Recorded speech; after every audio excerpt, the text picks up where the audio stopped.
Hi students, CA intermediate सितंबर 24 का जो paper number 2 है कॉर्पोरेट एंड अदर लॉज, ये पेपर हो गया है।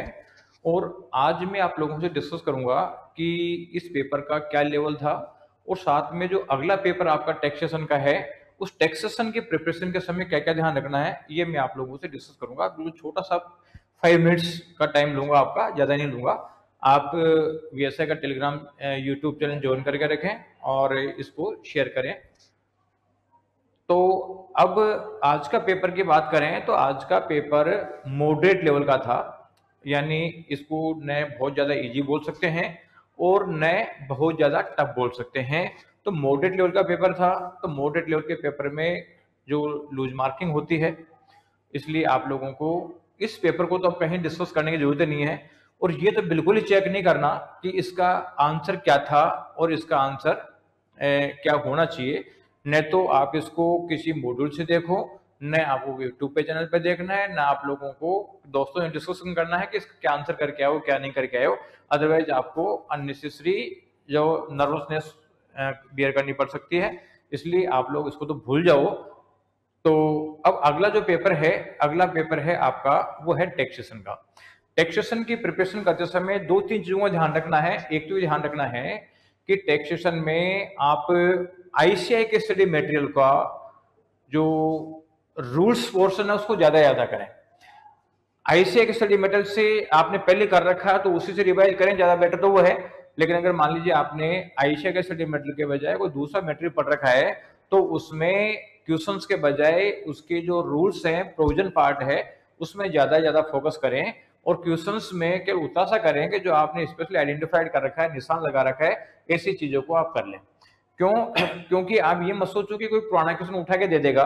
वो क्वेश्चन देगा, कोई पुराना क्वेश्चन में देगा तो उसमें चार चीज चेंज करेगा और चेंज करके और नए प्रोविजन डालेगा, और वो प्रोविजन ऐसे होंगे जो अब तक एग्जाम में आए हुए नहीं है।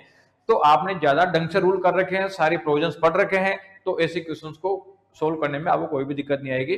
दूसरा एक काम ये भी करें कि जब आपका एग्जाम में कंपटीशन वगैरह आप बनाए, चाहे डीटी हो चाहे आईडीटी हो, उसमें फिगर जो लिखेंगे टेबल में, उसके साथ साथ उसके जो हमने अलाउ किया, डिसअलाउ किया या इग्नोर किया, उसके रीजन भी आपको बताने पड़ेंगे साथ के साथ में।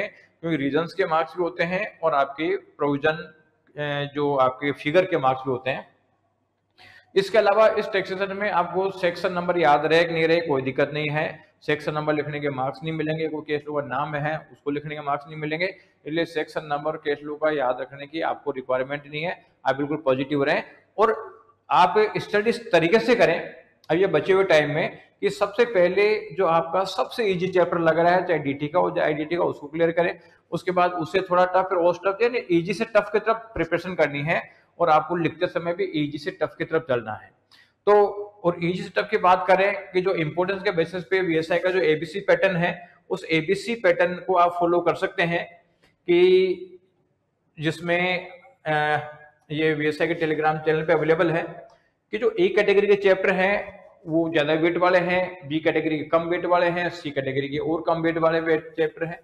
तो जैसे आप ये पीडीएफ आपको वीएसआई के टेलीग्राम पे मिल जाएगी।